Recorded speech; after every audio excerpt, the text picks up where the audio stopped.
The Pacific Ocean covers a third of the planet. For a long time, people thought it was just empty space, impossible to cross. But there was a civilization living out there. They mapped that whole blue ocean, and they did it without any compass, without any maps. These were the ancient Polynesians. They found islands. They settled them. Across millions of square miles, they did it by knowing the stars, by knowing the sea. It was a science, but a forgotten one. They accomplished something incredible. One of the great human achievements, they could steer by feeling the swells in the ocean. Swells they couldn't even see. They had this knowledge, this secret understanding. It let them sail over the horizon, just vanish, and they were confident. They knew they could find a tiny island, and then they knew how to get back. It makes you think, what does it mean to navigate, not just an ocean, but a world, a living world where everything is connected? Hawaii, New Zealand, Rapa Nui, Easter Island. You connect those 3 points, and you've drawn the Polynesian Triangle. The ocean inside it is bigger than all the continents combined, every continent. It's a staggering scale of blue, and scattered across it are islands, but they're not close. From a canoe, an island is just a speck, a tiny, green interruption in a universe of water and sky. Often invisible until you're right on top of it. That was their theater, that was their highway. Bravery was a given here, but bravery alone would get you lost. What was required was a complete rethinking of navigation. For them, the ocean wasn't a terrifying emptiness. It was a connected realm, a known space. They called it Te Mauna Nui a Kiwa, the great ocean of Kiwa. In that view, the sky and the sea weren't separate. They were partners in a constant, living conversation. You didn't conquer this space with a compass. You listened to it. You learned its rhythms. You became part of its story. That shift from seeing a barrier to seeing a pathway, that's what made the voyages possible. It set the stage for a system that was less about calculating position, more about feeling your place within a moving, breathing world. And to learn that language, they first had to look up. To the fixed points in the turning night, to the celestial sphere, that was their ultimate guide. The night sky was their chart, that dome overhead turning like a great bowl. The stars weren't just lights, they were fixed points on that inner surface. For them, stars were ancestors, they were guides. Each one had a name, a story. A home on that celestial rim. They watched them rise from the same point in the east, sink into the same point in the west, night after night, season after season. That was the foundation. The sky wasn't a mystery. It was a map, a rotating dome with pathways of light. The navigator's first task was to learn the star houses.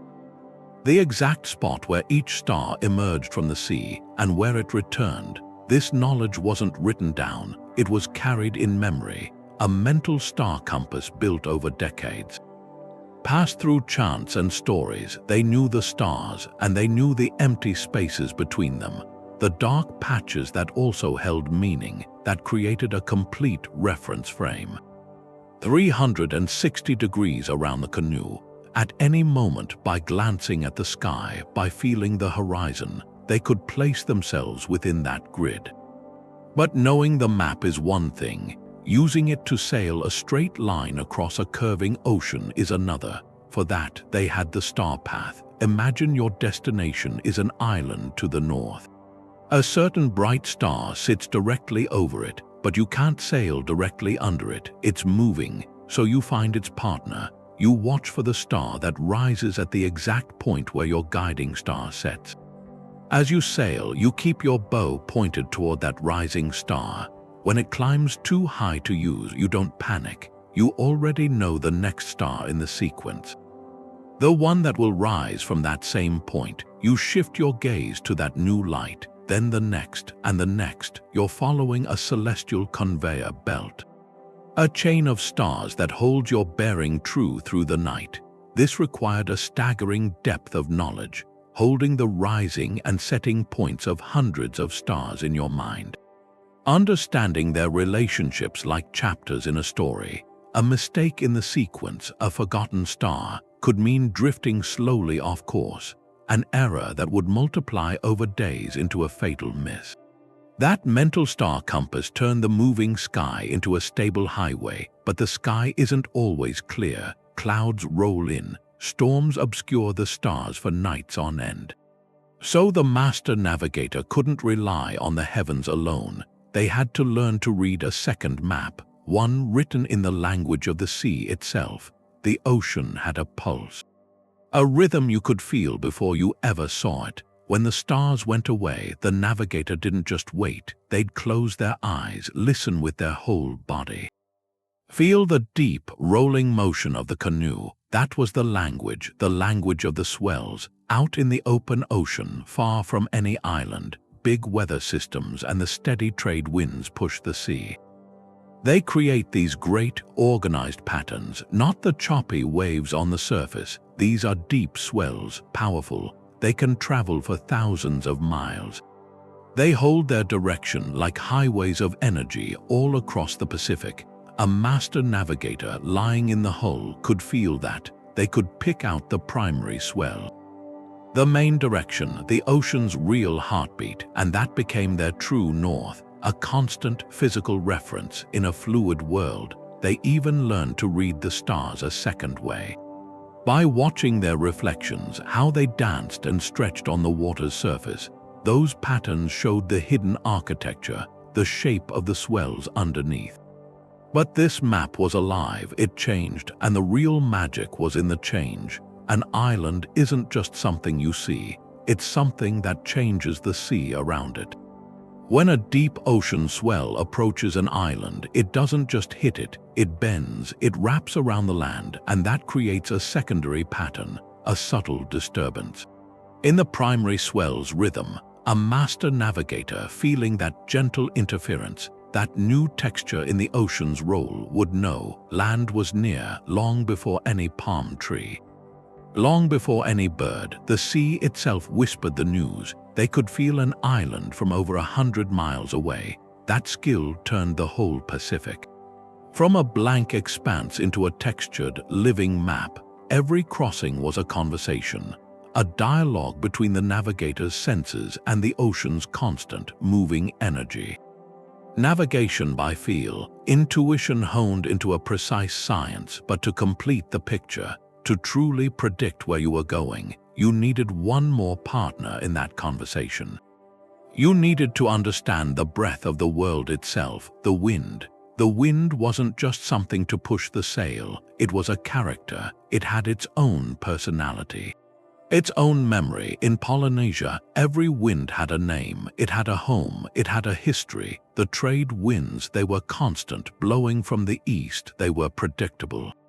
You could rely on them, you could set your course by them. But a master navigator, they listened for the other voices, the local winds that curl around an island, the seasonal shifts that tell you it's time to plant or time to set out. They could smell rain on the wind from miles away. They could taste the distant scent of land, of flowers, or the specific mud of a far-off lagoon. This wasn't magic, it was observation, a deep literacy written in the salt and the air.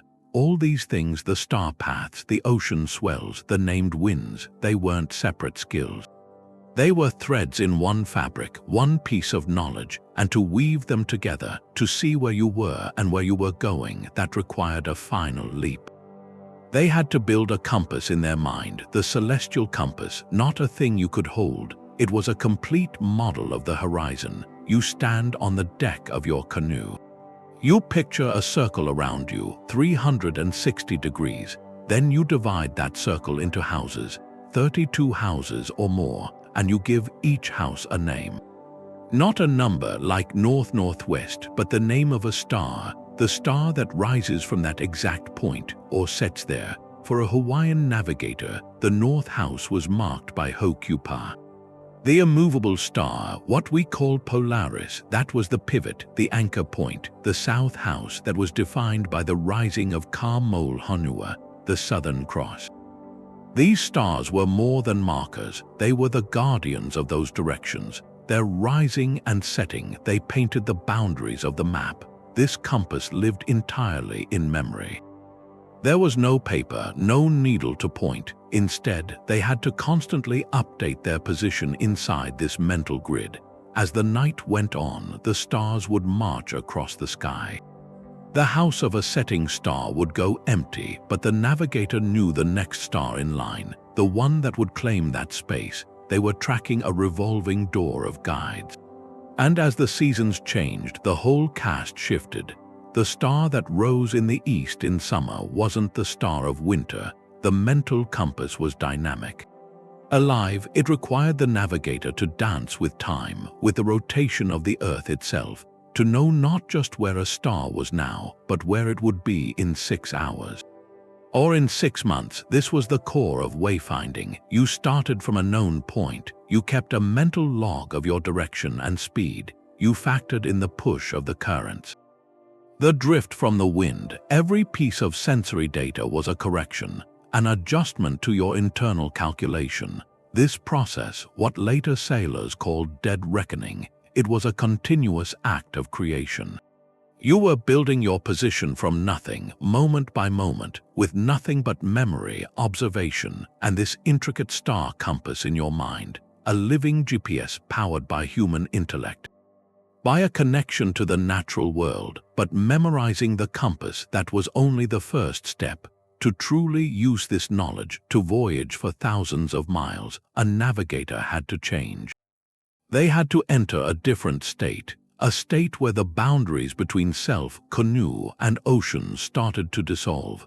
The navigator's mind worked like a chart that kept changing. But out on the open ocean, there's nothing to measure your progress against, no landmarks, so they used a concept called Etak. It's a way of turning the moving sky into a kind of ruler. Say you're sailing from one island to another. You don't just stare at where you're headed. You pick a third island, one off to the side of your route. That's your reference point, your anchor, and as you sail forward, you don't imagine the canoe moving. In the Etak model, you're still. The canoe is the fixed point. It's that reference island that seems to move. It slides backward under the stars on the horizon. You break the journey into stages. Each time the island passes under a new star, that's one Etak. A tick on the mental odometer, that was the real insight. By making themselves the stationary frame, they could visualize speed and distance. It gave them a constant, intuitive sense of progress. You always knew roughly how far you'd come and how far was left just by watching the sky move. This was dead reckoning but refined, a blend of observation and imagination. They were estimating position by keeping a continuous mental log. The direction, the feel of speed through the water, time marked by the star houses. Every glance at the sky, every shift in the swell, every change in the wind was a data point. A correction to the map inside their head. The voyage wasn't a blind leap. It was a calculated journey, constantly updated. A conversation with the elements where the navigator listened and interpreted. But this kind of mapping, holding a whole ocean in your mind, needed a vessel that could match it. The journey was only possible because of the canoe. Not just as a boat, but as an extension of the navigator's own body, a living partner in that dialogue with the sea. The canoe was like a piece of the homeland that could float. It was a vessel of intellect built to carry a whole way of seeing. The ultimate form was the Hōkūle'a, the double-hulled voyaging canoe. This wasn't a raft. It was a technological marvel, a cathedral built for the sea. You had 2 sleek hulls, each one carved from a single, massive tree, sometimes over 60 feet long. And they weren't nailed together, they were lashed, bound with miles of cord made from coconut fiber, senet cord, all twisted by hand. That lashing gave the canoe a crucial quality, flexibility. In the open ocean, with those punishing swells, a rigid ship can be shaken apart, but a lashed canoe could flex. It could move with the sea, absorb the shock, become an extension of the water's own motion. The twin hulls gave it incredible stability, a wide platform that refused to capsize. Between them, they built a solid deck that was the living space. The stage for the voyage, a crew would live there for weeks, sometimes months. They carried everything to survive and everything they hoped to build. Food, water, tools, sacred objects, and often the most precious cargo, seedlings, young plants, roots wrapped in damp soil, and sometimes families. So this wasn't just an exploration vessel, it was a mobile homeland, a self-contained ecosystem, setting out to find a new place to put down roots. To propel this floating village, they used a sail of breathtaking elegance. The crabclaw sail, a single massive sheet woven from pandanus leaves shaped like a crab's claw. It wasn't a square sail that just caught the wind. It was an airfoil. It created lift like a bird's wing, and that allowed the canoe to do something that seems impossible for its time. It could sail against the wind. Not directly into it, but at an angle, tacking back and forth. But the Polynesians had a more efficient method. They called it shunting. Instead of turning the bow through the wind, which is hard with a double hull, they changed direction by swapping the canoe's ends. The stern became the bow became the stern. The sail and the steering paddle were shifted to the new ends. It was a seamless maneuver. The canoe never turned away from the wind. It just pivoted on the spot and set off on a new course. The sail instantly filled. This engineering, refined over generations, meant there was no dead end. No wind direction that could trap them. The ocean, in all its moods, remained a highway. This vessel was the physical form of their celestial knowledge. The tool that turned star paths into journeys and mental maps into new islands. But building the canoe, knowing how to sail it, that was only part of the story. The deeper question is why? Why leave a known island with all its safety to vanish over the horizon into the unknown? The answer isn't really in the stars or the sails. It's in the human heart, in a culture that saw the ocean not as a barrier but as a garden to be cultivated. The ocean was never silent. It had 1,000 small voices. For the navigator, the world was a living text. Every creature, every cloud was a sentence. The sky and the sea were the main maps, but the details, the confirmations, came from the life between them. Like the seabirds, a single bird far from shore skimming the waves, that wasn't just a bird, it was a messenger. They knew the habits of each species. The monu oku, the white tern, that bird is a fisher. It goes hundreds of miles out to sea to hunt during the day, but it has to return to land every night to roost. So if you saw these terns in the afternoon, flying with purpose in one direction, that created a line in your mind, a line pointing to an unseen island. The birds became living compasses. Their flight paths were like highways back to land. Their presence was a promise. You weren't alone out there. The clouds told stories too. Written in water vapor, a low, dark cloud might mean rain, but a certain kind of cloud meant something else. A puffy cloud, stationary, hanging in one place while others drifted past. That was a landmark. Islands heat up under the sun. That warm air rises, meets the cooler ocean air, and forms clouds, clouds that cling to the land like a cap. A lone, stationary cloud on an empty horizon was often the first sign of an island, long before you saw the land itself. And sometimes, if you looked carefully at the underside of those clouds, you might see a faint greenish tint. A shimmer, that was the rike, the reflection of a shallow, sandy lagoon, painting the clouds with the color from below. The sky became a mirror, showing you what was beyond the curve of the earth. Even the debris in the water meant something. A piece of driftwood, bark stripped by the waves, that wasn't just flotsam. The type of wood could hint at the forests of a distant island. Patches of specific seaweed floating in long lines, those indicated where currents met. The currents were rivers within the sea. The seaweed was a signpost showing their flow. A navigator would note the direction those lines pointed. another day to point for the calculation. Every piece of the environment was integrated. The star compass gave the grand structure. The swells provided the constant rhythm, and the wildlife, the clouds, the driftwood, those were the punctuation marks, the confirming details. They turned a calculated guess into a certainty. This was a deep ecological literacy, not a collection of random tips, a complete, interconnected understanding of a living system. The Navigator didn't just see a bird. They understood its life cycle, its relationship to the land, what its behavior revealed about the invisible geography around them. This knowledge was too precious to lose. Too intricate, it couldn't be written down in a book that could rot or sink. So it was woven into the fabric of culture, preserved and transmitted through a powerful oral tradition. Through chants called oli, through stories and songs that encoded star paths, swell patterns, the names of winds, a student wouldn't just memorize facts. They would learn the chants that held the knowledge. The rhythm of the words helped lock the sequences in memory. The stories gave the knowledge context and meaning, tying it to ancestors and gods. That's how a library of the Pacific was built, not on shelves but in the minds of generations. The Navigator was the living vessel of that library.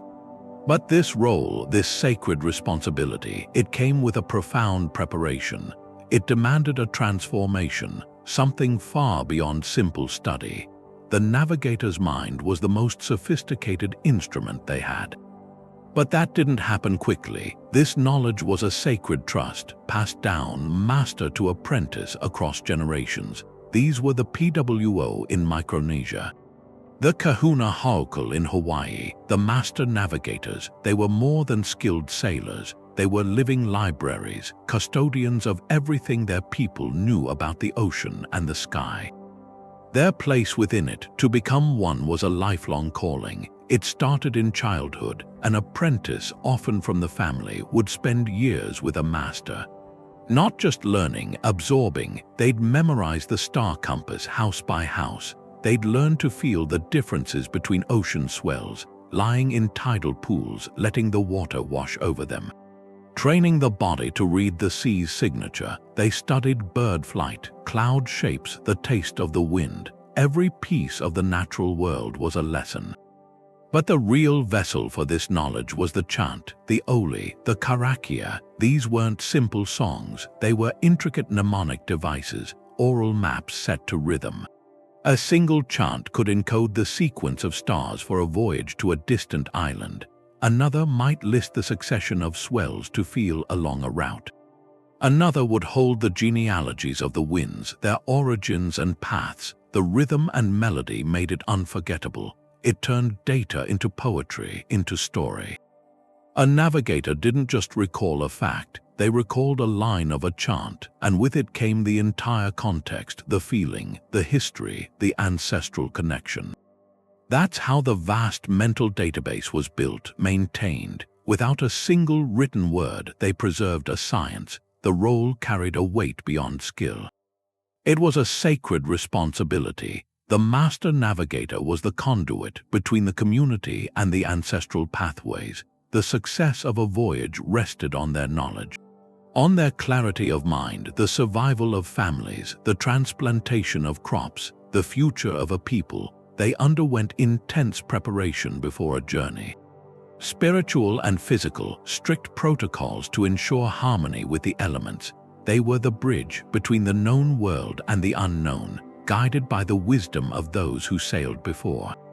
This oral tradition was a perfect, resilient system. For centuries, it kept the pathways open. It let knowledge flow like the ocean currents. But this entire world, this intricate celestial science built over millennia, it was about to meet a force it couldn't have foreseen. A force arriving not from the horizon, but from a completely different world. And with that meeting, the lights of the star paths would grow very, very dim. The wind wasn't just a force, it had a personality. It was a living thing with a name and a story. For a Polynesian navigator, the breeze on their cheek was a conversation. They knew dozens of winds, each one named for its character, for where it came from. The steady trade winds from the east had their names, but so did the local gusts, the ones that curled around a specific headland back home. They knew the Kona winds of Hawaii, the southerlies that brought storms. They knew the Marangai, the east wind of the Cook Islands. This wasn't poetry, it was precise meteorology. By naming the wind, you gave it a place in your mind. You knew its habits, its moods, which winds were friends for a long voyage, and which were assigned to seek shelter. This knowledge went beyond a simple forecast. They could feel a storm long before it broke. They watched the clouds, not just their shape but their texture, their movement, a certain bruised color on the horizon, the way high clouds streamed like mares' tails. These were pages in a book they knew how to read. They observed the sea, the way the waves began to chop against the prevailing swell, a confused pattern that whispered of distant turbulence. Some traditions say navigators felt changes in air pressure in their own ears. A subtle physical warning from the atmosphere. This deep, embodied law meant they were rarely caught by surprise. They could adjust their sail, change course, or wait out a squall with a calm understanding of its nature. This mastery of the wind changed the purpose of voyaging. It moved the story from one of chance to one of profound intention. For a long time, Western scholars held to the idea of accidental drift. The outdated theory said these great voyages were just mishaps, fishermen blown off course, clinging to logs, washing up on new shores by luck. But the wind law dismantles that. You don't memorize the personality of 40 different winds if you're a helpless drifter. You don't plan a voyage carrying families, tools, and precious seedlings if you're just hoping for the best. Their sailing strategies were meticulously adapted to the conditions. Long voyages of exploration were planned around major seasonal wind shifts. They waited for the right wind, the favorable season, when weather patterns opened a doorway across the ocean. They used the steady trade winds for long east-west passages, and they knew how to use shifting monsoon winds, other seasonal changes, to make the difficult return journey back toward the east. This was intentional migration, orchestrated across generations, and it points to the grand, driving question behind all this science of the stars and the sea. Why did they leave? What compelled whole communities to pack their lives into voyaging canoes and sail toward an empty horizon, trusting entirely in this deep knowledge of stars, swells, and wind? The answer isn't in the sky or the sea, it's in the heart of their culture, in a worldview that saw the ocean not as a void but as a pathway connecting all things. The horizon wasn't a boundary, it was an opening. That's the core of the Polynesian story. It wasn't about being lost, it was about finding a place. The settlement of the Pacific was this huge, deliberate project. A multi-generational mission of discovery and building a home. They called these voyages hīk, a migration, and they planned them with the precision their knowledge of the stars allowed. An exploratory hīk would often sail upwind against the prevailing easterly trades. They did that because they knew with certainty that the seasonal wind shifts would give them a highway back. They went into the unknown with a return ticket, written in the language of the sky. That confidence changed everything. It turned a risky probe into a calculated survey. They could explore a new quadrant of ocean. If they found nothing, they could turn and ride the friendly winds back to known lands. If they found a new island, they could mark its star path. Feel its swells, carry that knowledge home to plan the full migration. And when that migration began, they didn't travel light. They brought a whole world with them. Their canoes were floating arcs, carrying a transported landscape, taro shoots, their roots wrapped in soil, yam vines, sprouting coconuts, seedlings of the sacred breadfruit tree. And often the animals, pigs, chickens, the small Polynesian dog. This was the toolkit for civilization. They weren't just visiting these new islands. They were installing a familiar life. They brought their ecology, their agriculture, their way of living. This was systematic colonization, a testament to long-term planning and a profound cultural confidence. They intended to thrive, not just survive. The map of the Pacific tells this story in a single glance. The settlement didn't happen randomly. It unfolded in a clear wave from west to east. From islands near Papua New Guinea and the Solomons out to Fiji, then to Tonga and Samoa, then, centuries later, the great leaps to the Cook Islands, to Tahiti, and finally to the far corners, Hawaii, Rapa Nui, Aotearoa. Look at that direction. It is against the prevailing winds and currents. You do not accidentally drift into the wind. You do not accidentally paddle upstream. That westward to eastward expansion is maybe the strongest physical evidence we have. It's the signature of skilled, intentional navigation. The mark of a people who could sail where they wished, not just where the ocean pushed them. This grand narrative, this epic of human ingenuity, was almost erased. With the arrival of European ships, a new story was written, one that saw the vastness of the Pacific and assumed it must be empty, that saw the islanders and assumed they must have arrived by accident.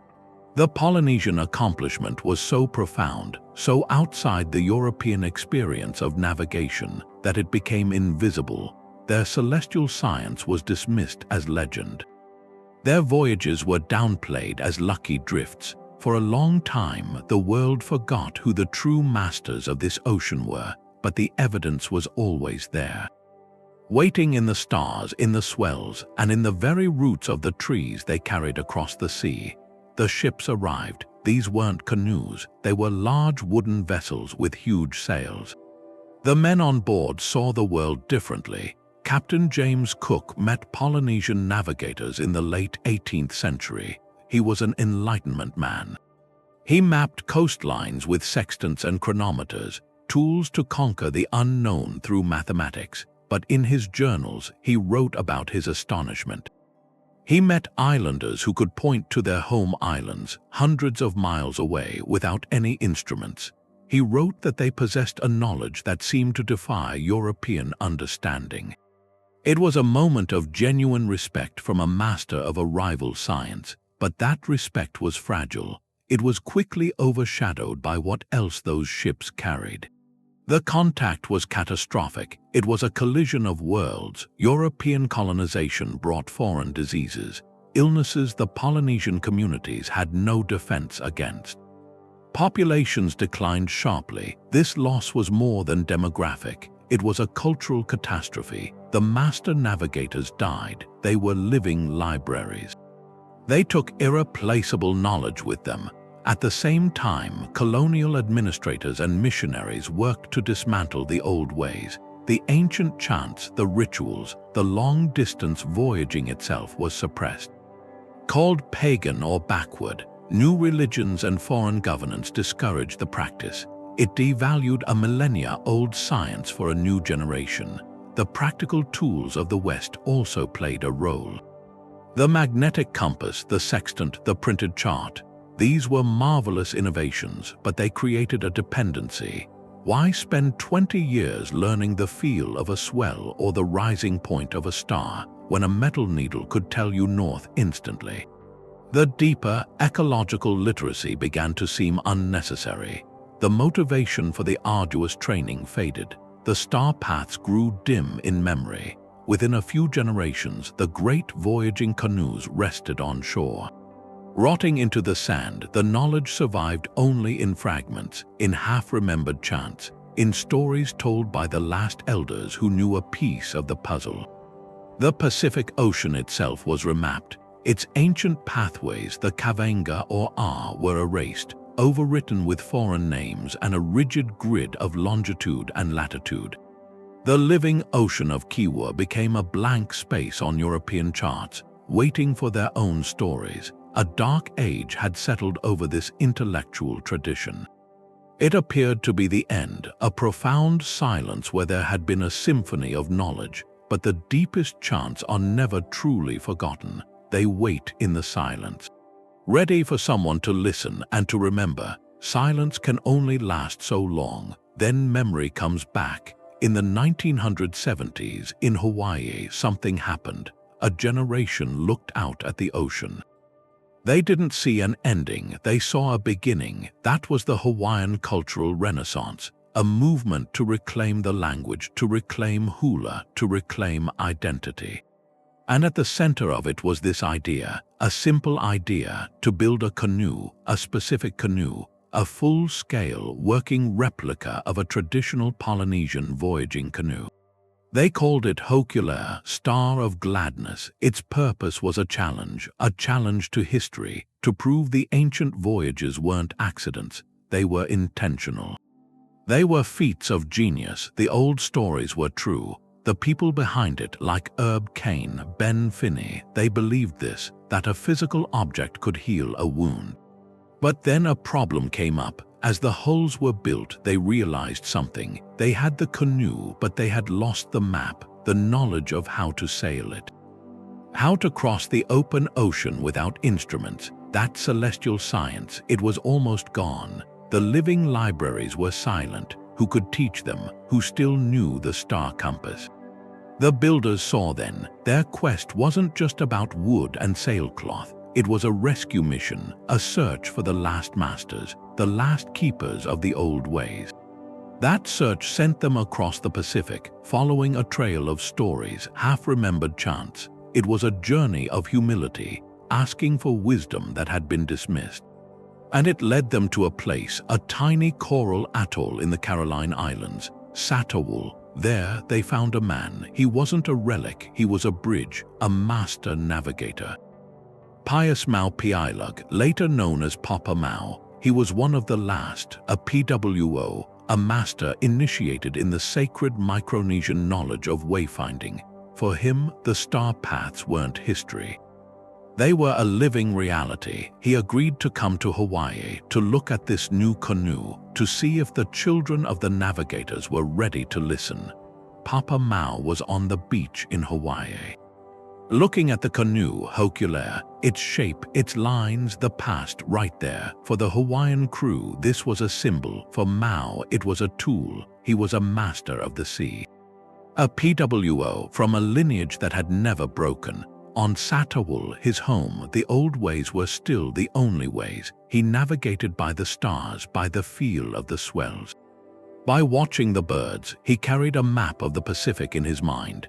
And now he was being asked to trust that map to strangers, to sail with a crew who knew the theory but hadn't lived it. It was an act of faith. The voyage planned for 1976 was a direct challenge. The route was from Hawaii to Tahiti, over 2,500 miles of open ocean. No compass, no sextant, no radio, just Mau, the stars, the sea, and a crew learning as they went. For Mau, this was more than a demonstration, it was a rescue. In his culture, wayfinding was sacred, taught only within strict lineages. Sharing it with outsiders was forbidden, but Mau saw a larger truth. If the knowledge died with him on Satawul, it would be a loss for everyone. He chose to break the taboo to save the art itself. He would teach the children of the navigators how to find their way home. The journey was a baptism. The crew, led by a young man named Nainoa Thompson, watched Mau. They saw how he slept in short bursts, attuned to every shift in the canoe's motion. How he stared at the horizon at dusk, memorizing where a star would rise. They felt the canoe change course subtly, guided by a swell pattern only he could read. Then one night, thick clouds came. For days, the stars vanished. The crew felt that anxiety. They were in the middle of the Pacific with no reference. Mau went to the bow. He laid down. He closed his eyes. He let his body feel the deep, rhythmic roll of the primary swell. For hours, he held the course by that feeling alone. When the clouds finally parted, the stars showed they were exactly where Mau knew they would be. That moment was a revelation. It wasn't magic, it was science. A science of the senses. After 34 days, land appeared, Tahiti, the island their ancestors had sailed from. As Hōkūle'a sailed into the lagoon of Papeete, they were met by a crowd. Over 17,000 people, Tahitians weeping. The return of the canoe was the return of a lost memory, a piece of their soul. For the crew, it was proof. For Mau Piailug, it was validation. He had shown the world the ancestors were not drifters, they were explorers. He had transferred a spark from his tradition into a new generation. That spark did not go out, it ignited a fire. Nainoa Thompson, transformed, dedicated his life to becoming a navigator the old way. Under Mao's patient teaching, he began the decades-long process. Building his own mental compass, learning to see the ocean not as a blank page, but as a text written in light and wind and wave. The successful voyage of Hōkūle'a was not an ending. It was a start. It proved the knowledge was real, it proved it could be relearned, and it raised a new question. Now that they knew the way, what was the journey for? In the spring of 1976, the canoe Hōkūle'a left Hawaii. It was headed for Tahiti. That's over 2,000 miles of open ocean. There was no engine, no compass. 15 crew members were on board, and one man who knew the way, that was Papa Maupiailug. For him, this wasn't a test, it was a return. A trip back along the routes his ancestors used. The ocean challenged them right away. The trade winds shifted. Storms came and hid the stars for nights at a time. The crew, most of them learning as they went, watched Mau. They were in awe and they were anxious. How did he know where they were? They saw him lie in the hull for hours. Feeling the canoe's movement, they saw him taste the wind, watch a single bird, study the shape of the clouds. His navigation was a constant, quiet process. A conversation with the sea and the sky that never ended. One night, the sky was completely covered. The crew felt lost. Mau just pointed off to the side. "Land is that way," he said. He was feeling the swell, a swell that had bent around an island more than 100 miles away. Days later, the island of Mateva appeared. Right where he said it would. That's when the idea became real. It became truth. After 33 days, a dark line showed up on the horizon. It grew into the green mountains of Tahiti, the homeland. As Hōkūle'a entered the lagoon at Papeete, they saw the shore. It was packed with people. Over 17,000 Tahitians had come. They were crying. They were singing, reaching into the water to touch the canoe. For them, this wasn't just a boat arriving. It was a family member coming home, a piece of their own past sailing back across the ocean. The emotion was a release. It healed something many people didn't know was broken. The voyage was proof, scientific proof. Sure, it showed the star paths worked. The canoe could make the trip, that this kind of navigation was possible and repeatable, but it was more than that. It was spiritual proof. It broke the old story, the one that said Polynesians just drifted by accident. It replaced that with a story of skill, of intention, of genius. All across the Pacific, from Hawaii to New Zealand, the success of Hōkūle'a sparked a deep pride. It showed that wayfinding wasn't a dead art. It was a living thing, a flame that could be lit again. This one journey made everything else possible. It created new navigators, people who wanted to learn. It showed that old knowledge mixed with modern will could point to a new future. The trip to Tahiti wasn't the end of a dream.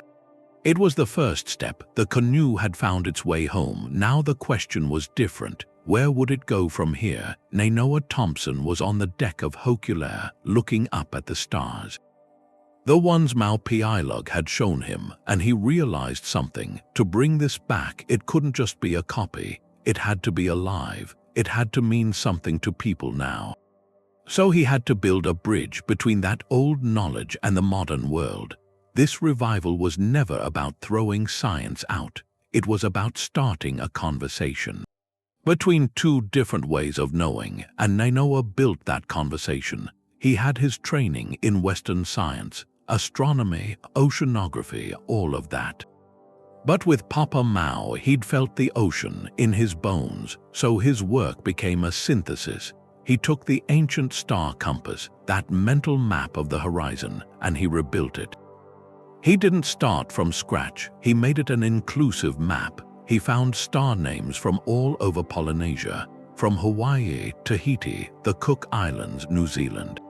And he wove them together into one new compass, a pan-Polynesian compass, to honor all the different branches of the voyaging family, and this was practical. It gave navigators from different islands a shared language, a way to learn together. He used modern tools too, not as a crutch but as a teacher. Satellite images of the ocean, they showed the swells and currents so clearly.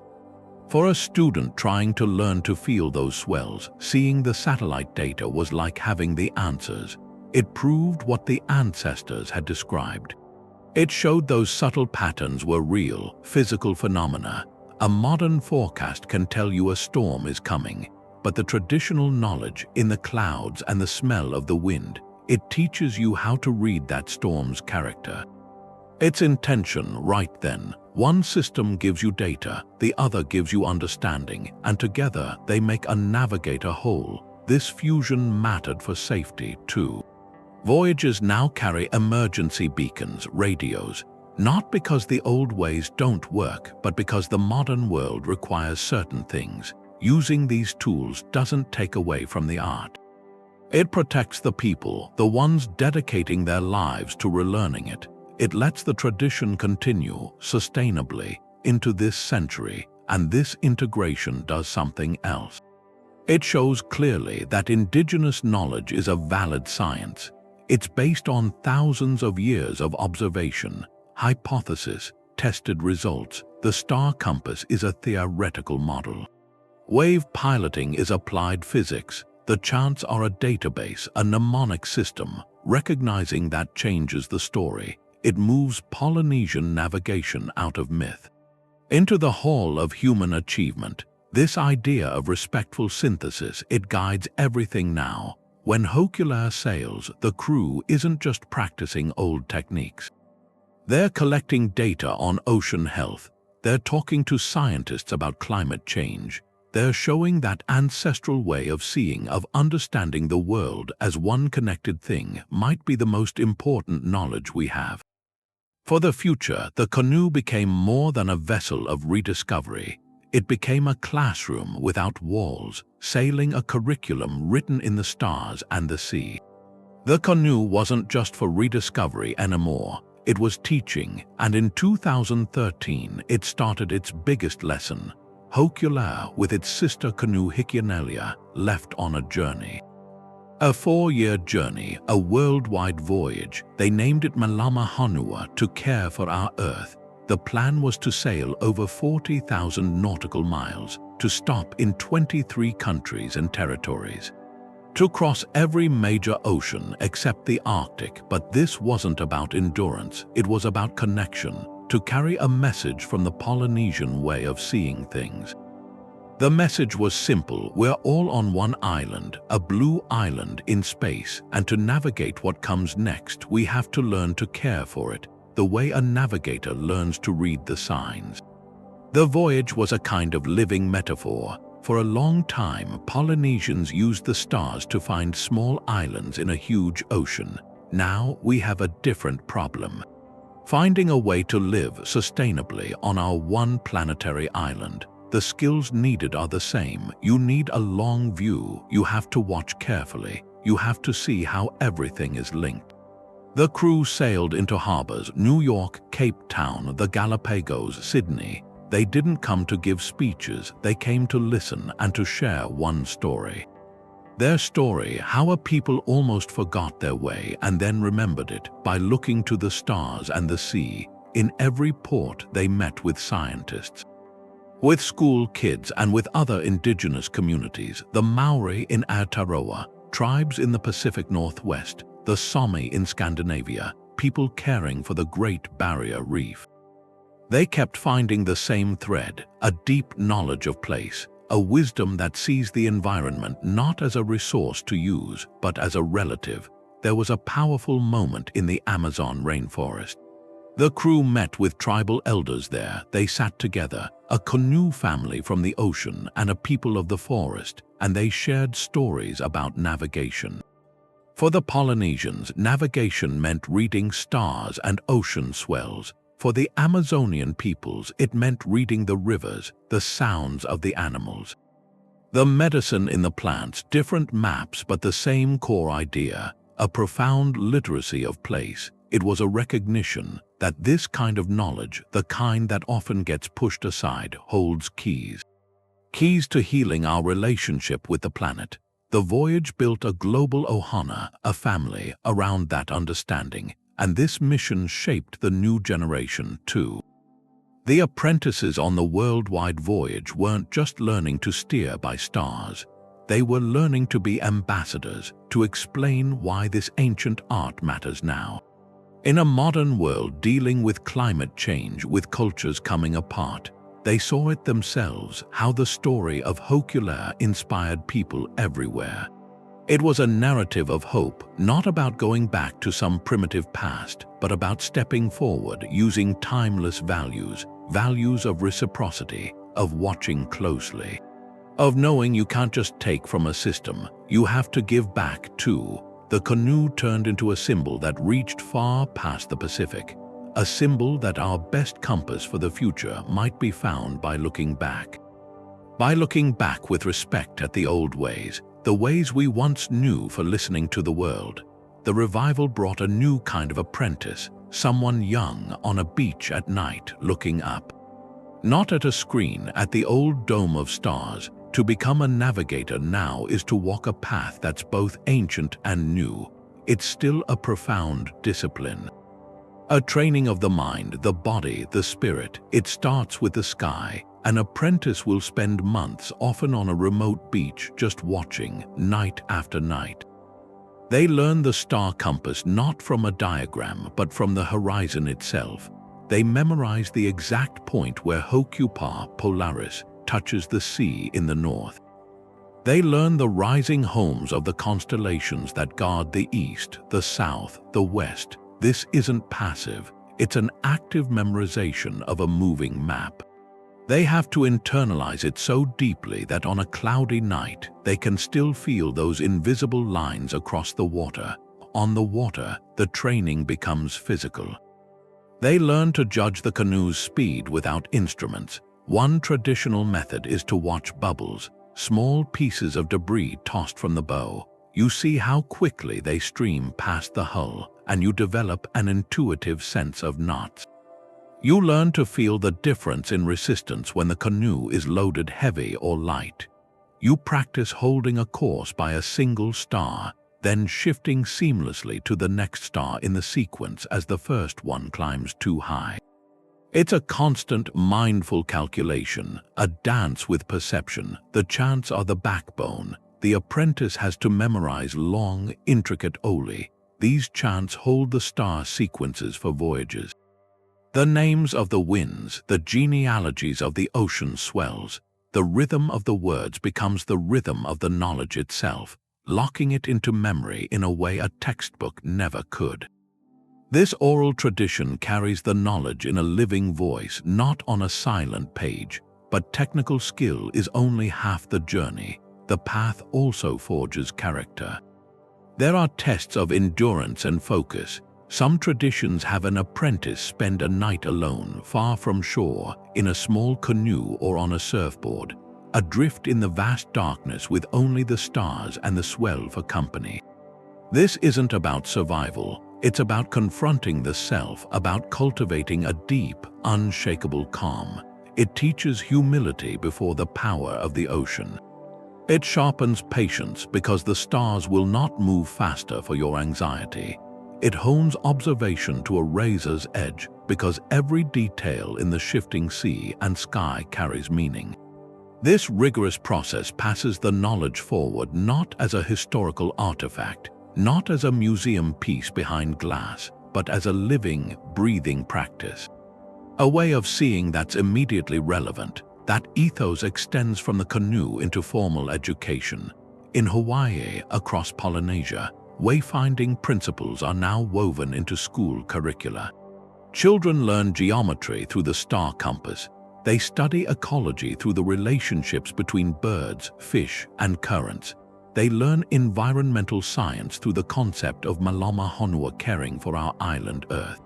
The story of Hōkūle'a becomes a lesson in resilience, in cultural pride, in the scientific method itself. So the apprentice's path is a bridge. It connects the deep past with the urgent present.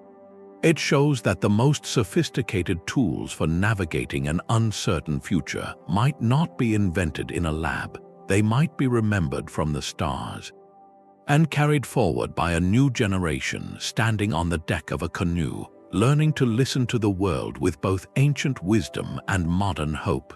The canoe's story isn't just out on the ocean anymore.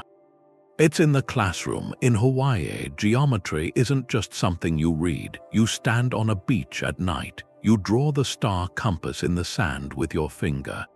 You calculate angles by following Hokule'a and Ka-mole Honua across the sky. And environmental science, it's not just a textbook. It's Malama Honua. Caring for the island means reading the health of the reefs, knowing where the fish migrate, seeing the currents as the planet's own circulatory system. It's education for the hands, the heart, and the mind, and it's rooted in a place. In its history, so schools have grown from this. Community programs. There are canoe building schools. Young people learn to shape wood with traditional adzes. They understand physics through the tension in the lashings, the hydrodynamics of the hull. Groups like the Polynesian Voyaging Society run programs for youth. Immersive ones. You learn to tie knots, you learn to steer by a star, but more than that, you learn to work as a crew. On a voyaging canoe, everyone has a role. Every role is essential for everyone's safety, and that teaches something, a deep sense of personal responsibility, collective leadership, and a respect for the ocean. A non-negotiable respect, the ocean as a teacher, as a provider. The cultural impact of this, it's been transformative. For a long time, the story from colonization was one of loss. Diminishment. The revival of wayfinding has rewritten that. It's replaced a narrative of hardship with one of ancestral genius, of resilience. When a young person learns that their ancestors mapped the largest ocean using just their intellect and observation, it's not just history. It builds identity. It fosters a pride that's unshakable and forward-looking. The canoe is a symbol now, not of a forgotten past, but of a living, navigating future. This floating classroom shows a crucial truth. Cultural heritage, as a living practice, isn't a sidebar to education. It's an engine for it. It provides context, meaning, relevance, things standardized curricula often lack. It teaches holistic thinking, systems thinking, seeing the connection between a star's rise and a bird's flight and the health of a coral reef. This approach builds more than students. It builds stewards. It builds community resilience. It grounds people in who they are, where they come from. And it gives them tools to navigate modern challenges with ancestral wisdom. That kind of shift in learning, in identity, it leads to a question. If this way of knowing, this deep, connected, ecological literacy was the key to navigating the Pacific, could it also offer a compass for today, for the complexities of our modern world? The principles of wayfinding, they extend beyond the horizon, into how we might approach the uncertain seas of our own future. The star compass was a map for the ocean. But it's also a philosophy, a way to move through uncertainty. The first idea is about holding your course. On the water, your destination is invisible. It's over the horizon. You can't see it, but you know it's there. So you trust the star you're following. You trust the swell. You make small corrections against the wind, but you never lose the bearing. In life, we sail toward things we can't see yet. A career, a project, healing. The path isn't straight. Storms of doubt come. The navigator's discipline teaches a patient persistence. It's the quiet confidence that if you keep aligning with your true reference points, your values, your purpose, you'll find your island. The second idea is using multiple guides. A navigator never used just one star. If clouds hid it, they read the swells. If the sea was calm, they watched the birds. Decisions came from a symphony of signals. A reading of the whole world. Modern life pushes us toward a single focus. One metric for success, one source of information. the wayfinder's wisdom argues for a wider view. To make good choices, you consult different perspectives. You listen to intuition, to reason, to the wisdom of others, to the signs around you. It's about synthesis. Building a complete picture from many fragments of truth. Then there's Etak, that mental model. The navigator imagines the canoe as still. It's the reference island that moves, sliding backward under the stars. Progress is measured not by how far you've come, but by the alignment of that fixed point. In our own journeys, we often feel we aren't moving. We strain to see forward motion. Etak suggests a different landmark, not a milestone on our own path, but something stable outside of ourselves, a core value, a guiding principle, the well-being of a loved one. By keeping that fixed point in view, you see your progress in relation to something greater. It turns feeling stuck into seeing a subtle, meaningful shift. All of this is woven together by Lakahi, harmony, balance, connection. In the navigator's world, nothing is isolated.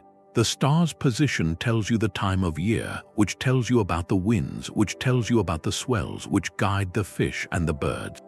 It's one system. This worldview is a contrast to the disconnectedness so many feel. It asks us to see our lives as part of a larger whole, our health connected to our environment, our personal success linked to our community, our decisions rippling outward. To live with Lakahi is to seek balance, not a static perfection, but the dynamic balance of a canoe on the open sea, constantly adjusting to stay upright.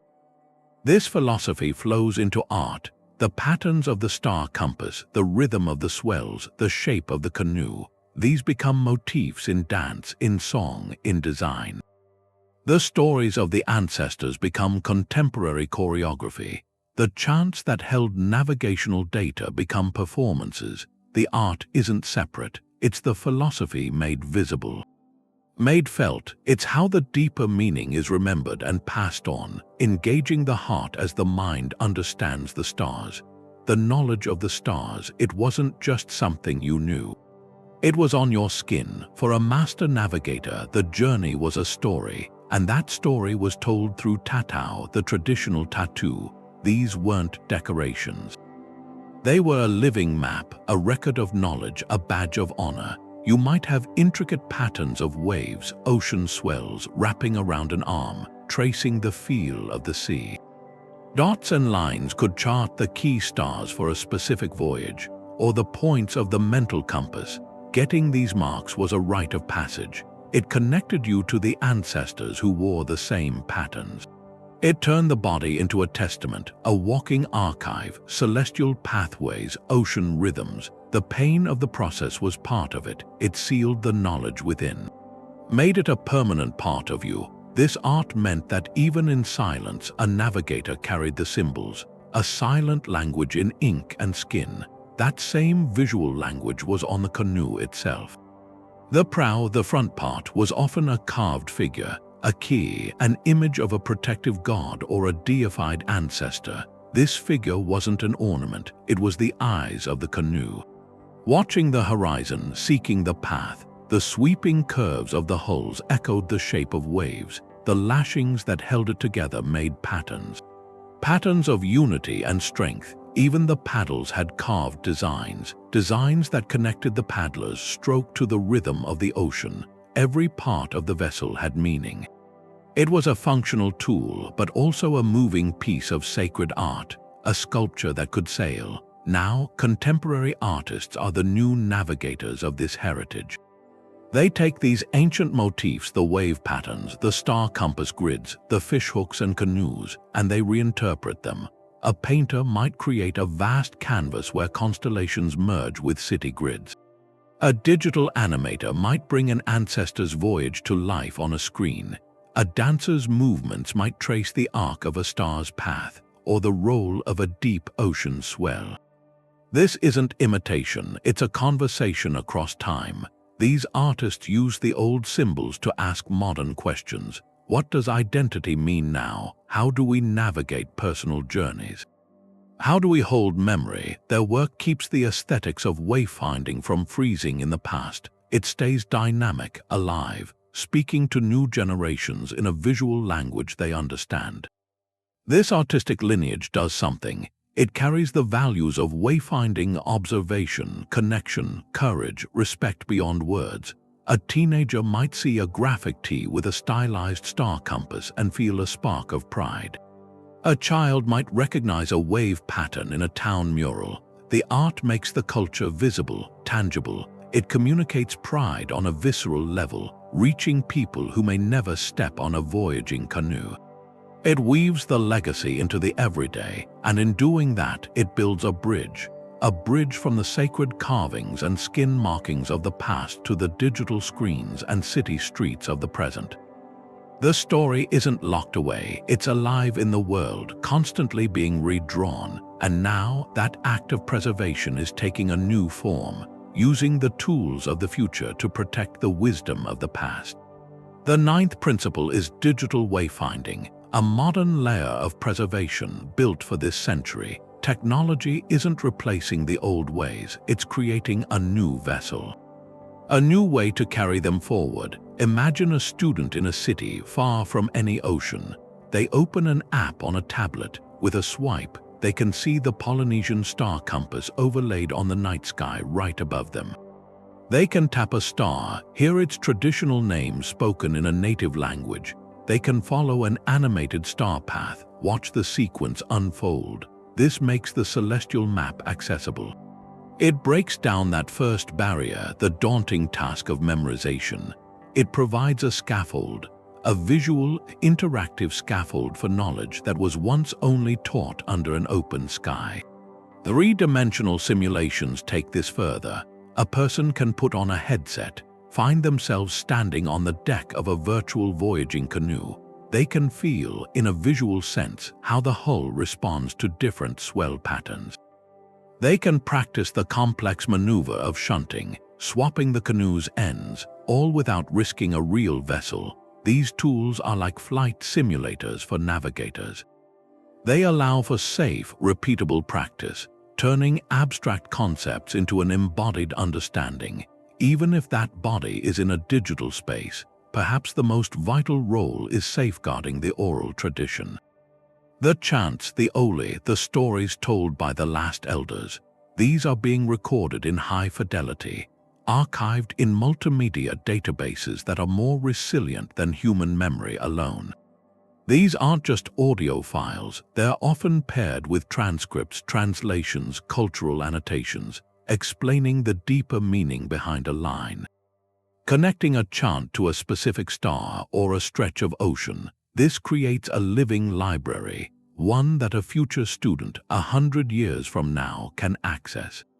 They can hear the voice of a master, the exact rhythm and intonation, long after that person has passed on.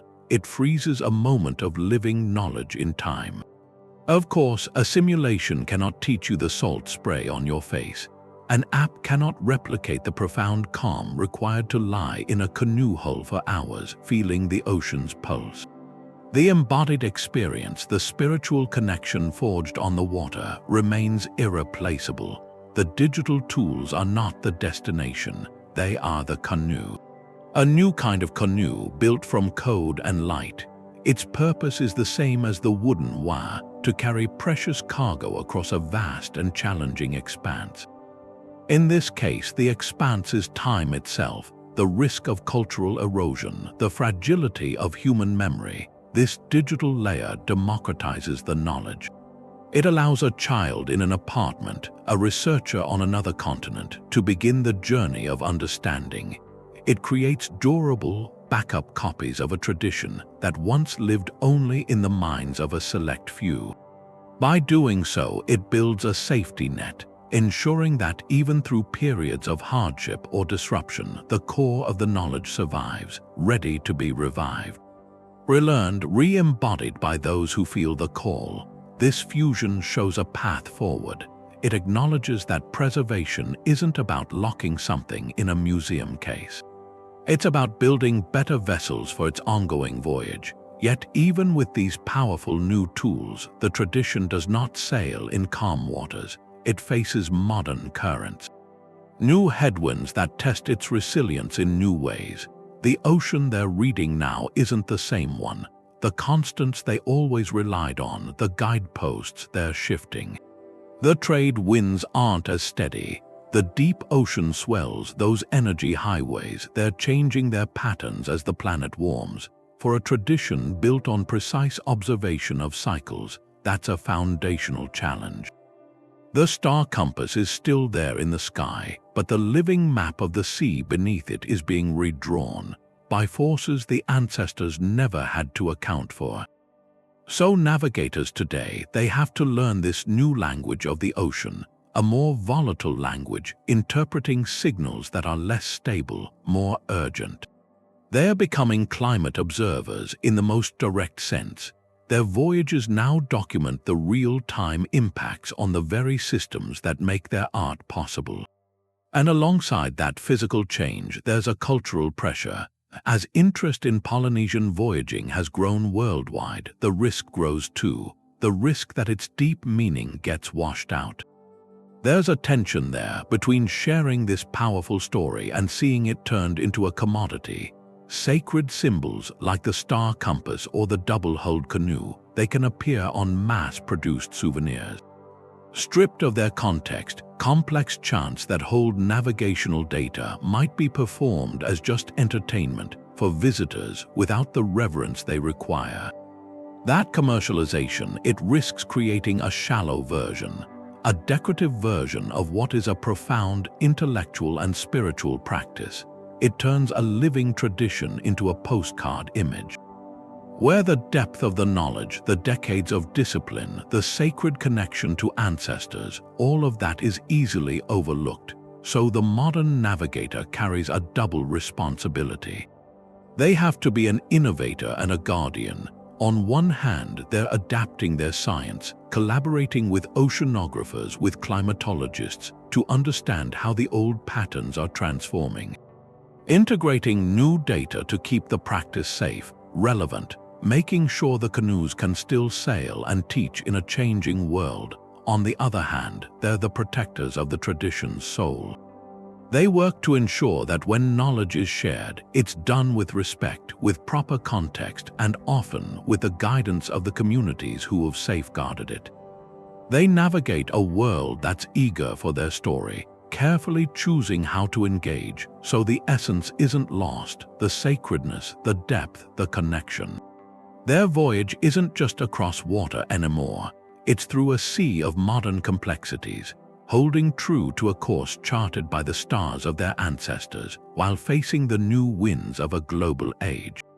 The story of the canoe, it's usually told with men's names, but the ocean's song, it had a lot of voices. For a long time, the story was about the male navigator, the master at the prow. But the history and the present, they tell something more complete. Women weren't just waiting on the shore.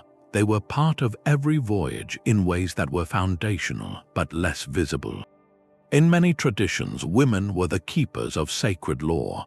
They memorized the genealogies, the ones that connected living navigators to ancestral guides. They were the master weavers. They created the fabric of the journey, the miles of sennit cord that lashed the hulls together, the strength in every strand that came from their hands. The vast pandanus leaf sails, each one a feat of engineering and art, were woven by women. The canoe itself was held together by their knowledge, by their labor. And the spiritual connection to wayfinding that was deeply feminine too. Across Polynesia, the chants and stories honor Hina. She's the goddess tied to the moon, the tides, and navigation. She was the celestial guide, illuminating the night path. That divine association, it shows a cultural understanding. The art of finding direction wasn't bound by gender. There's historical evidence from oral traditions and early European accounts of women who captained canoes, who knew the star paths. Their roles were sometimes different, but no less critical. They were the botanists selecting and preparing the vital seedlings for transplantation, the healers who cared for the crew, the custodians of the chants, the ones that held the maps. Today, that legacy is being reclaimed. it's being expanded. Women are stepping onto the deck not as passengers, but as captains and master navigators. They're leading crews on long voyages, reading the stars and swells with the same profound skill. They're becoming primary educators, teaching the next generation in classrooms and on the water. This inclusion, it's not about correcting the past, it's about strengthening the tradition for the future. They bring distinct perspectives, often emphasizing collaboration, holistic preparation, a deep communication within the crew. That enriches the practice. It makes it more resilient, more reflective of the entire community's strength. The voyage of Hōkūle'a, the global revival it inspired, that's been powered by this fuller participation. When a young girl sees a woman at the helm, steering by the stars, it reshapes what's possible. It tells her that this sacred science, this connection to ancestry and place, belongs to her too. It ensures the culture's navigational wisdom evolves, that it draws from all its sources of strength. The canoe moves forward best when everyone who hears the call of the horizon has a place at the paddle. That principle completes the circle. The greatest journeys are always a collective endeavor. They're reimagining the canoe hull.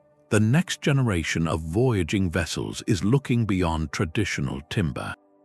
Not to abandon the past, but to make sure it has a future, so builders are trying new things, sustainable composites, resins from plants, reclaimed materials. The goal is to reduce the environmental footprint of the build itself, to honor Malama Honua right from the first lashing. These new canoes are designed to be lighter, more efficient, built with a real awareness of the resource challenges we face. They're physical statements, proof that innovation and tradition can sail the same course toward a more sustainable horizon, and this journey extends beyond the Pacific. It weaves a global tapestry. The voyaging community now actively seeks out other indigenous seafaring cultures. They connect with the Maori of Aotearoa. Their own ancestral voyages across Te Mauna Nui, Akiwa, are remembered in the Waka traditions. They build bridges to the Waka tribes of the Philippines. Masters of boat building and celestial lore in their own right, they learn from the maritime heritage of the Pacific Northwest tribes, their iconic dugout canoes. Their deep understanding of coastal currents. Each meeting is an exchange, a recognition that different cultures have navigated the world's waters with their own profound wisdom. These connections form a network, an international fleet with a shared purpose. The unifying force in this network isn't just a love of sailing, it's a shared value of stewardship. A common understanding: the ocean isn't a boundary, it's connective tissue, and its health is vital for everyone. So this global community collaborates on scientific research. They monitor marine ecosystems, they advocate for protected ocean spaces, they use their canoes as platforms for dialogue, sailing to international conferences, sailing to coastal communities to speak with the authority of people who see the changing seas firsthand. The canoe becomes a mobile embassy for the ocean itself. This marks a shift in the mission. The initial goal was to prove a historical truth, to reclaim a lost identity. That truth is now affirmed, so the new mission is application. It's to actively wield the canoe as a tool for healing, cultural healing, environmental healing. It's a classroom without walls, teaching resilience, teaching interconnectedness to anyone who will listen. It's an advocate. Its silent, wind-powered passage is a powerful argument for living in balance with our world.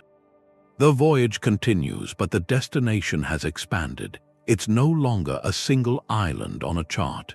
It's a future where ancient wisdom guides modern action, where a community built across oceans helps navigate the greatest challenge, learning to care for our one shared island Earth. And as this mission evolves, it invites a final thought. What does this story tell us? This millennia-long story of celestial navigation, of loss and revival, what does it ultimately tell us about ourselves? The map still has gaps. We know the Polynesians made it to the farthest islands, but the exact star paths they took to find a place like Rapa Nui, Easter Island, those are still debated. That island is one of the most isolated places on Earth. To get there from the Central Islands, the Marquesas or the Gambiers, you'd have to sail straight into the prevailing winds and currents. It's a counterintuitive route, a punishing one. So how did they conceive of that journey? What seasonal wind window did they find that made it possible?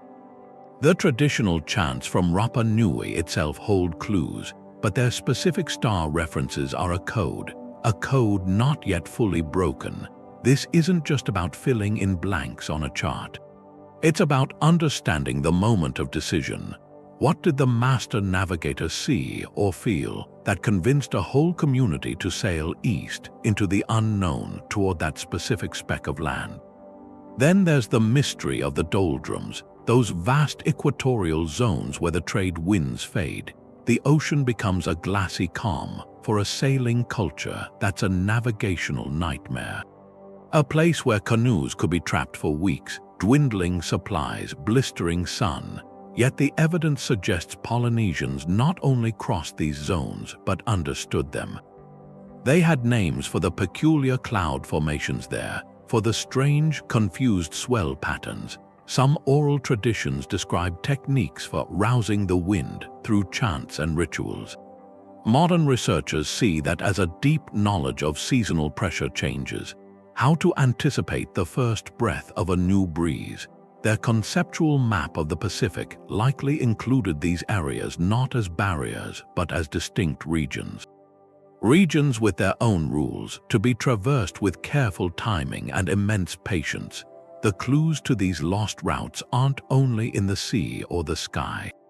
They're in language itself. Linguistic archaeology compares words across the Polynesian family. Take the word for north. In Hawaii, it's akau. In Tahiti, it's a pa. In New Zealand Maori, it's tokrau. These aren't random differences. They trace a branching family tree of exploration and settlement. Even more telling are the star names. The constellation we call Orion's Belt has a widespread Polynesian name, often a variant of Tortoru, but on some islands, specific stars within it have unique names. Names that link directly to local voyaging histories. They point to a star that was a key guide for a one-time, legendary journey to a new homeland. By tracking these shifts in the language of navigation, scholars can reverse engineer the spread of knowledge. It's like finding fragments of an ancient map, each in a slightly different dialect, and piecing them together to see the original. This linguistic trail leads to the most contentious mystery. The possibility of contact with the Americas. The sweet potato, a crop native to South America, was present across Polynesia centuries before European contact. Its Polynesian name, kumara, bears a striking resemblance to words in some Andean languages. Then there are the chicken bones found in Chile. They predate Columbus and show genetic links to Polynesian fowl. These aren't proofs of settlement, but they are strong, material whispers of connection. Did a storm-blown canoe from the Marquesas make landfall on the coast of South America? Did Polynesian navigators, masters of the Eastern Pacific, occasionally reach that distant shore and return with new plants, new stories? The question pushes against the boundaries of history. It asks us to consider the Pacific not as a void between continents, but as a potential bridge. These unanswered questions are the lifeblood of the revival today. They make it not a static reenactment, but a living, investigative tradition. The work now is a collaboration. Academics with satellite models and linguistic databases sit alongside cultural practitioners who hold fragments of chants passed down for generations. A computer simulation of ancient wind patterns might be tested against an elder's memory of a story about a wind that sleeps. Each mystery, from the settlement of Rapa Nui to the potential reach to the Americas, is a piece of a sprawling puzzle. And the pursuit of the answers does more than satisfy curiosity. It deepens the respect for what was achieved. It reminds us that the story of Polynesian exploration, even with all we've rediscovered, is still being written. Its final chapters are waiting to be found in the stars, the words, and the silent evidence of the deep past. This story of the voyagers, it's not something that's just in the past. It's still sailing with us. It's a philosophy written in the stars and the ocean swell, a testament to what's possible when you see the world as a kind of conversation. For the master navigators, every star was a known ancestor. Every wind had a name and a story. The ocean wasn't a void to cross. It was a living, textured realm to understand. Their genius was a deep, ecological literacy, a way of knowing that saw connection where others only saw separation. You see it in the quiet confidence of Papa Maupiailug guiding a canoe through starless nights, and in the global voyage of the Hōkūle'a carrying a message of care for the planet. This tradition speaks directly to our moment. It's a story of resilience, sure. But more importantly, it's a story of profound observation. It teaches that to navigate any great challenge, you have to learn to listen first to the subtle signals, to the larger patterns, to the wisdom that's embedded in the world itself. This celestial science challenges a modern instinct. Our instinct is often to dominate our environment, to simplify it with one tool or one rigid plan. Wayfinding offers a different path. It shows that true direction comes from synthesis, from holding multiple guides in your mind at once, the stars, the sea, the flight of a bird, and finding your course in their collective truth. It argues for patience over haste, for feeling your way as much as calculating it. As we face our own uncharted waters now, environmental shifts, cultural fragmentation, this search for meaning, this ancient wisdom feels urgently relevant. It asks us to rebuild our own mental compasses, to find our fixed points in a turning world, to cultivate that quiet skill of reading the signs in nature and in our communities. Maybe we all need to learn a little wayfinding, not to sail a canoe, but to navigate our lives and our shared future with that same blend of courage, humility, and interconnected sight.